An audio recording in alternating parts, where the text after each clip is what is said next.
O Evangelho de Jesus Cristo segundo Mateus. Glória a vós, Senhor. Naquele tempo, disse Jesus aos seus discípulos: Não penseis que vim abolir a lei e os profetas. Não vim para abolir, mas para dar-lhes pleno cumprimento. Em verdade, eu vos digo, antes que o céu e a terra deixem de existir, nenhuma só letra ou vírgula serão tiradas da lei, sem que tudo se cumpra.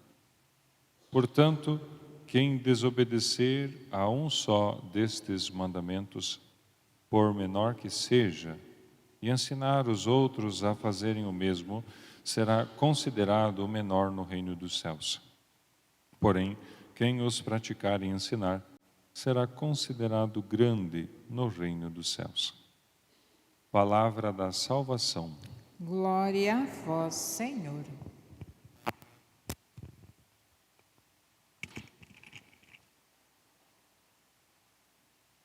Estamos escutando a catequese do Senhor sobre a montanha, o chamado Sermão da Montanha, iniciado nessa segunda-feira, capítulo 5 de São Mateus, e capítulos 5, 6 e 7 são essa grande catequese do Senhor, ensinando a nova compreensão que Jesus traz, não abolindo, não apagando, não riscando aquilo que já havia sido ensinado por Moisés, os profetas, mas sim demonstrando o quanto a vontade de Deus vai inclusive além daquilo que já era conhecido, porque os mandamentos, as leis, muitas vezes falavam de proibições, e Jesus quer dizer que nem só de proibições nós aprendemos a servir a Deus, não só com as proibições nós aprendemos a servir a Deus, mas acima de tudo, imitando o jeito de ser de Deus, indo também para o aspecto positivo do ensinamento.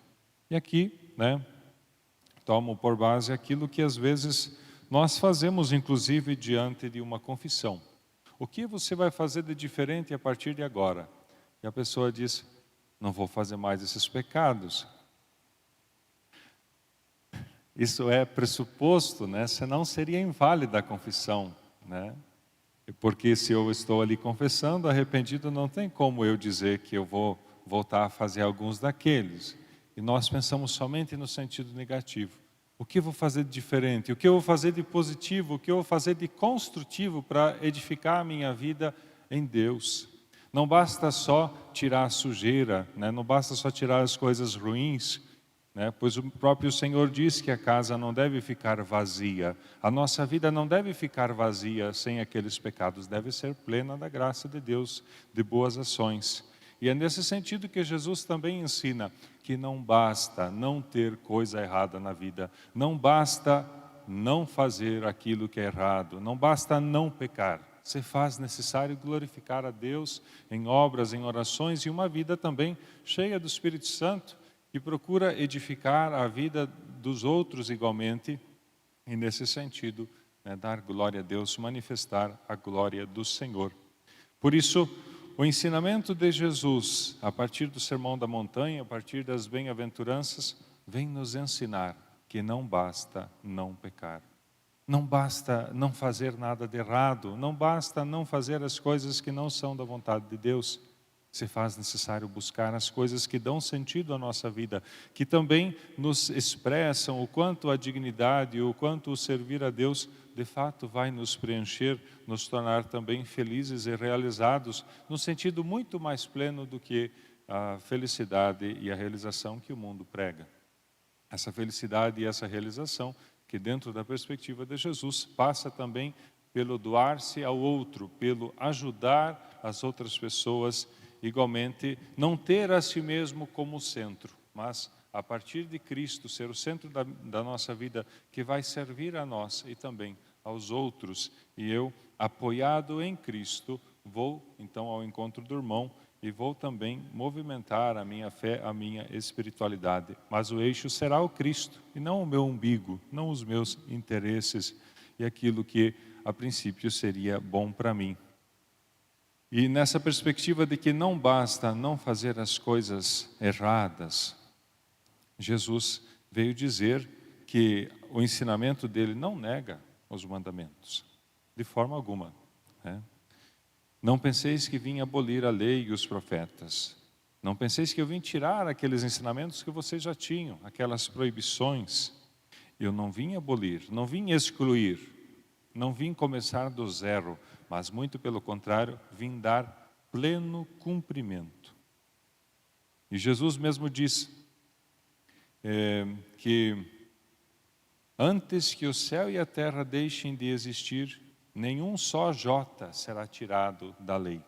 Temos aqui no nosso texto, né, nenhuma só letra ou vírgula, porque o jota no alfabeto hebraico é exatamente uma vírgulazinha, né, um ponto um pouquinho mais esticado, a menor letra, né, e é isso que Jesus está dizendo. Antes que o céu e a terra passem, nenhuma letra, nada sairá da lei antes que se cumpra. O que o Jesus está dizendo? Que a lei, o ensinamento de Moisés, dos profetas, tem todo sentido. Tem sim, né, valor, importância, mas Jesus veio também nos trazer essa novidade de que, pela graça de Deus, pelo ensinamento, pelo testemunho do Cristo, fica muito mais fácil servir a Deus e obedecer os mandamentos. E isso também nos faz sermos grandes no reino dos céus, não no sentido de orgulho, de grandeza ou de altar, mas sim de uma expansão, de uma generosidade que permite que o reino dos céus não seja também uma realidade mesquinha na nossa vida. Quando nós desobedecemos os mandamentos, seremos menores no reino dos céus, porque o reino dos céus será menor em nós. Nós não teremos dado espaço para que Deus se expanda em nós, se expanda também na nossa vida. E por isso, queremos sim ter essa fidelidade a Deus e não mancar como os dois pés, como dizia Elias na primeira leitura. Esse mancar com os dois pés significa sermos inseguros, não termos firmeza nem em Deus e nem na nossa vida. Na nossa vida vamos sempre ser mancos. E além do mais, às vezes, o problema que Elias está criticando e que às vezes é o nosso, colocarmos esperanças em outros deuses, em outros Baals, em outros ídolos, em outros cultos. Se a nossa vida não tiver o pé firme em Deus, não teremos o pé firme em nada, porque fora Deus, tudo serão pedras falsas, areias movediças, inclusive a nossa suposta capacidade de dar conta sozinho. Sabemos que não vamos longe.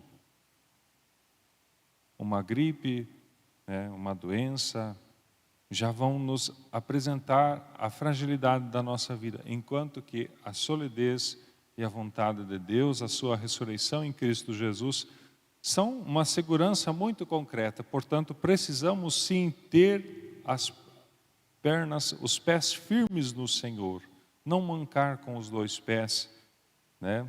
Se mancarmos, que seja com as nossas fraquezas, mas nos apoiemos no Senhor, porque Ele nos ajudará a mantermos-nos firmes, mantermos-nos de pé. Não queremos, é claro, nem descumprir o que o Senhor ensinou, assim espero, e muito menos andarmos vacilantes nesse mundo.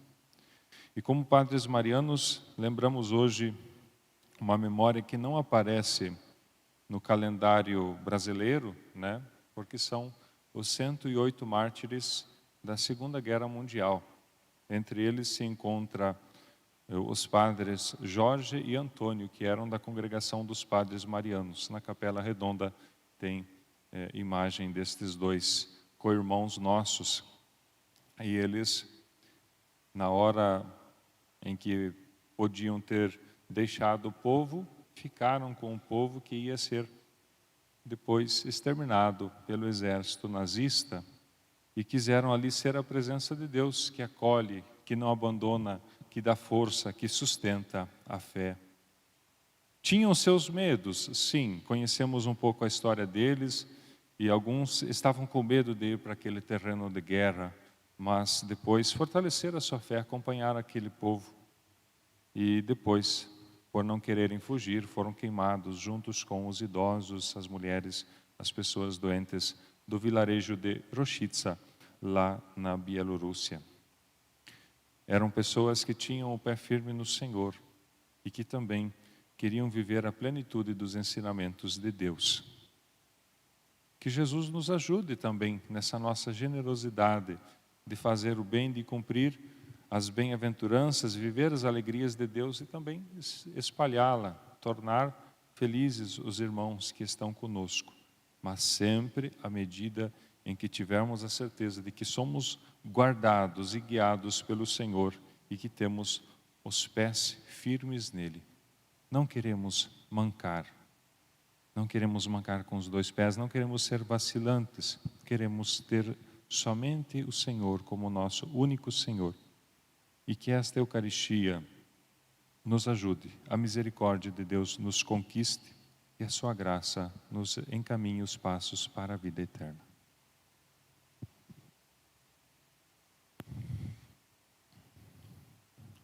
Com confiança apresentemos as nossas